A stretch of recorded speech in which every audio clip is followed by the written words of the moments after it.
la fortuna que nunca para, ni deja en un ser mucho tiempo permanecer las glorias mundanas, ni a los malos disimula sus maldades y hierros luengamente para que siempre hayan de perseguir a los buenos, mas por divina ordenación vemos que los malos, aunque en algún tiempo prevalecen, presto son consumidos, y los buenos, aunque algunas veces perseguidos porque no conozcan a Dios, siempre Dios los socorre y consuela, y así estando esta Andalucía en muy gran tristeza y no limpios los ojos de llorar en ella y en gran parte de Castilla donde tocó el dolor.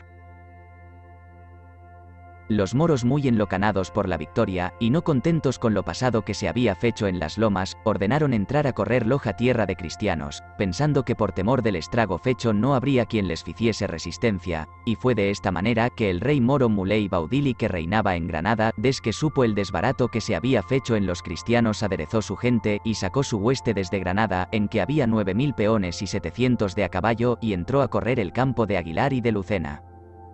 Y des que fueron vistos por los cristianos, apellidóse la tierra y salió el alcaide de los donceles con fasta 70 de a caballo, y unos pocos de peones, y asomó por un cabo hilado de los moros, y asomó el conde de Cabra por el otro cabo hilado de los moros con fasta 200 de a caballo y 400 peones. Y los moros en el campo volvían ya de vuelta, y el alcaide de los donceles fizo tocar una trompeta cerca de la delantera de los moros, y el conde de Cabra fizo tocar sus trompetas, y los unos cristianos con los otros esforzaron, puesto caso que eran muy pocos en comparación de tantos moros, se esforzaron unos con otros. Y el rey de Granada y su hueste estaban en un llano, y como los cristianos asomaron por los cabezos, no podían bien juzgar si eran pocos o muchos, y comenzaron a desmayar por el sonido de las trompetas de cada parte, y el conde por su cabo con su gente bien cogida rompió por medio de los moros, y no menos hizo el alcaide, aunque tenía muy poca gente, por la otra parte, y des que los moros se vieron cometidos por dos partes, pensaron que toda Castilla estaba allí, y comenzaron a fuir como cobardes y cortados. No mirando la honra de su rey toda la peonaje, y de la gente de a caballo algunos y otros, recibieron ferozmente los primeros encuentros en que los cristianos derribaron muchos de ellos, como ellos usan cabalgar corto, ficieron por cada parte entrada y salida en ellos, y desbaratáronlos, y entonces comenzaron todos a fuir, y los cristianos a los seguir, y derribando y matando en ellos hasta el río de Guadagenil, el cual iba entonces crecido, y no lo podían pasar salvo por ciertos vados, y de los que allí llegaron muchos se metieron a el agua y fueron ahogados. Así que orilla del río fueron muchos muertos a lanzadas y muchos ahogados en el río, en tal manera que de todos los moros así de a caballo como de a pie, escaparon muy pocos en esta batalla y alcance a lo que se pudo ver. Es a saber, fueron muertos y presos todos los 700 de a caballo que no escaparon, salvo algunos pocos que jovieron lugar de pasar el río y otros escondidos, y fueron muertos y presos 7000 peones poco más o menos. Así que se estragó y pereció casi toda la hueste de los moros que habían entrado, entre los cuales el rey moro fue preso, y el alatar viejo alcaide de Lora, que era un esforzado y nombrado moro, fue muerto y ahogado en el río que nunca jamás pareció ni entre los muertos pudo ser conocido. Era hombre de más de 60 años, el cual había fecho desde su mocedad guerra a los cristianos. Y habida la victoria, los cristianos cogieron el campo, donde jovieron muy gran cabalgada y riquezas. Primeramente, el rey moro cautivo con otros caballeros moros, muchos y de grande rescate, y otros muchos cautivos de mediano rescate, y otros muchos de común rescate y valores, y muchas acémilas, y fueron tantas que se maravillaron los cristianos donde había tantas acémilas, y los moros cautivos les dijeron que cada peón traía una acémila, o al menos entre dos peones una acémila, por amor del trabajo de las 3 marchadas. Y por las vituallas del comer, y aun por parecer más gente de a caballo, y jovieron muchas armas y ropas, y oro, y plata, y caballos, y ansí volvieron el conde de Cabra, y el alcaide de los donceles con la cabalgada y muy honrados. Y don Alonso de Aguilar, en este medio tiempo estando en Antequera, supo el desbarato de los moros, y salió al campo a la delantera de los que habían escapado, y jobo más de 80 moros que tomaron él y los suyos. El primer moro de los de a caballo que entró solo en Loja, fue uno que se llamaba Cid y Caleb, sobrino del alfaquí mayor del albaicín de Granada, y como lo vieron ansí solo fue muy grande alboroto por un poco en la villa, y dijéronle: caballero, ¿do el rey y la gente? Y él respondió: allá quedan, que el cielo cayó sobre ellos, y todos son perdidos y muertos. Entonces comenzaron en Loja muy gran llanto, y muy gran lloro y tristeza, y este moro mesmo llevó la nueva a Granada, donde la gente de ella fue muy triste y cuitada, y fue muy llorada por los moros la pérdida del rey, y sabed que los que con él se perdieron, eran todos los más caballeros de los mejores y más principales de Granada, y de Loja, y de toda la frontera. El conde de Cabra y el alcaide de los Donceles, desque conocieron al rey moro entre los presos, guardáronle y ficiéronle mucha honra, y presentáronlo al rey don Fernando desque vino a Córdoba, el cual no tardó de venir de Castilla desque supo la victoria habida por los cristianos, al cual el rey lo tuvo preso algún tiempo, y después lo soltó sobre rehenes y volvió en tierra de moros, y algunos de los caballeros moros no le obedecieron, en algunos lugares lo recibieron, y en algunos no. Fue llamada esta batalla por mal de los moros. La de Lucena, otros le llamaron la del rey moro, porque fue allí cautivo. En el dicho año de 1483, luego como los moros de Granada vieron perdido a el rey, y vieron que era tanta gente con él estragada y perdida, enviaron por el viejo a Málaga que volviese a reinar, y vino luego y apoderóse en Granada como antes estaba, y tuvo la ciudad fasta San Juan del año de 1485 que fueron 3 años, en su honra y prosperidad. Y en aquel tiempo todo tenía la ciudad de Almería contra él, su fijo Muley Baudil y Agige el infante, por su hermano el que se había perdido cerca de Lucena. Y en este tiempo el rey cautivo se deliberó por rehenes y ciertos partidos secretos de poder del rey don Fernando, y fue a Granada, y no le quisieron recibir, y fuese a Guadix, y allí lo recibieron, y allí estuvo algún tiempo fasta que salió de allí para ir a Vera, y desque salió de Guadix, nunca más lo quisieron acoger en ella, y estuvo en Vera fasta que mataron a su hermano el infante en Almería, y entonces huyó él y vino a Castilla, y estuvo acá algunos días, y después volvióse a Vera, y estuvo allá fasta que se tomó Loja. Que se vino a Granada y lo acogieron en el Albaicín, y en todo este tiempo había división entre los moros como adelante se dirá. Cómo el rey don Fernando tomó a Zahara a los moros.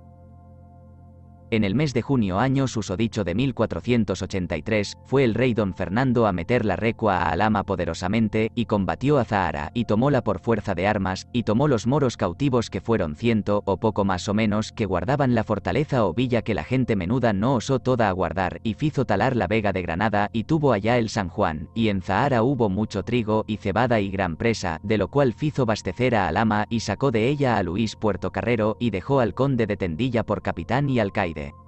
Y de esta vez quedaron los moros de Granada muy atemorizados del rey don Fernando de ver tanta y tan noble caballería y gente como llevaba, entró y salió esta vez en Alhama dando vista a Granada. De las 7 islas de Canarias. Las islas de Canarias son 7 situadas dentro en el mar Océano, más vecinas y cercanas de tierra de África que de otra tierra, yendo de Cádiz a ellas queda la tierra a la mano siniestra. Son vecinas a la tierra de la más pequeña algunas 15 leguas, y algunas 30 leguas, y algunas 50 leguas, poco más o menos.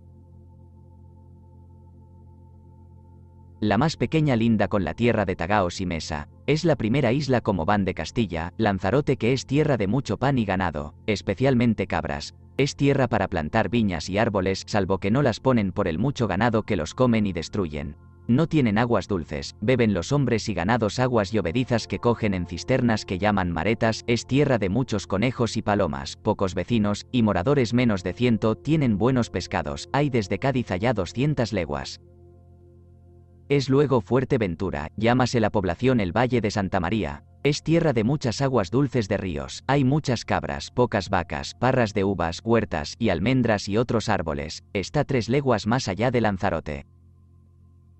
Gran Canaria es luego, que es grande isla, muy virtuosa, de muchas aguas y ríos dulces y muchos cañaverales de azúcar y tierra de mucho pan, trigo y cebada y vino y higuerales y muchas palmas de dátiles y es tierra para muchas plantas, tiene buenas viñas y muchos conejos, está 18 leguas adelante de Fuerteventura.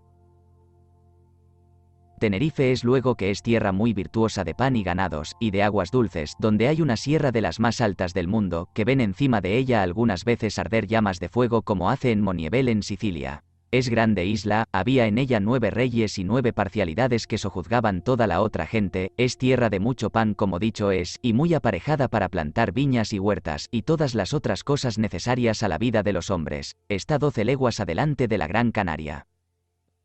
La Gomera es luego 6 leguas de Tenerife, es muy virtuosa tierra de pan, y de ganados, y de azúcares, y aparejada para plantar viñas y árboles de todas plantas. La Palma es luego, y es tierra de mucho pan y azúcar, y aguas dulces de la calidad de La Gomera, hay en ella pastela y todas en todas estas islas. Archila está 4 leguas adelante de La Gomera, y no hay pastel sino en ella.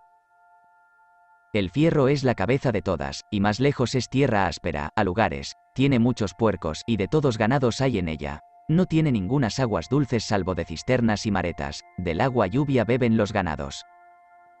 En esta isla hay una gran maravilla de las del mundo, que el pueblo bebe del agua que un árbol suda por las hojas.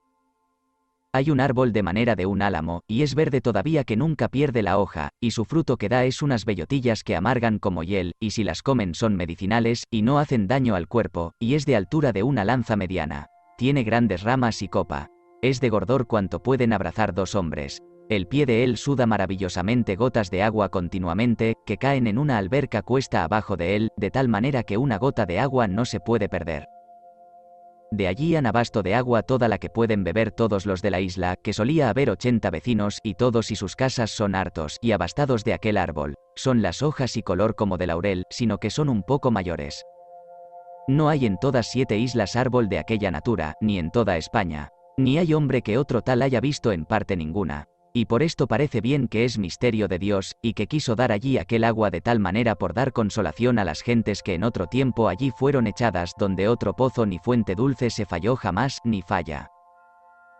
Estas 7 islas tenían 7 lenguajes, en cada una el suyo, que no se entendían ni parecían unos a otros, los cuales ahora los de la nación de ellas se retienen entre ellos. Antes de ser ganadas de cristianos, en todas andaban desnudos como nacieron, ellos y ellas, salvo en la Gran Canaria traían unas bragas de palmas como por gala, ellos y ellas, empero no cubrían bien los lugares inhonestos porque no eran cerrados por abajo, salvo una cuerda ceñida por las caderas, y de allí colgaban unas flocaduras de palmas ripiadas. En todas estas 7 islas tenían mucho ganado de que parecía que Dios les proveyó, en especial cabras de que comían carne, y leche, y manteca, y queso, y hacían mantas de los pellejos con su pelo muy sobados y adobados, en que se echaban, y tamarcos que se cobijaban algunas veces por el sol, y por el aire que traían en los hombros y en las espaldas. Criaban los niños desde que nacían, envueltos en pellejos de cabritos chiquitos, y de los matrimonios de las mujeres cada uno tenía su mujer o mujeres, empero por muy livianas cosas se partía el matrimonio, y ellas y ellos se comunicaban con quien querían, eran idólatras sin ley. En la Gran Canaria tenían una casa de oración llamaban allí Toriña, y tenían allí una imagen de palo tan luenga como media lanza, entallada con todos sus nervios, de mujer desnuda con sus miembros de fuera, y delante de ella una cabra de un madero entallada con sus figuras de hembra que quería concebir, y tras de ella un cabrón entallado de otro madero puesto como que quería subir a engendrar sobre la cabra. Allí derramaban leche y manteca, parece que en ofrenda, o diezmo o primicia, y olía aquello allí mal a la leche o manteca. No tenían hierro de que se servir, salvo de algunos desbaratos que hacían en los cristianos que les hacían guerra, algunas armas y cuchillos se servían.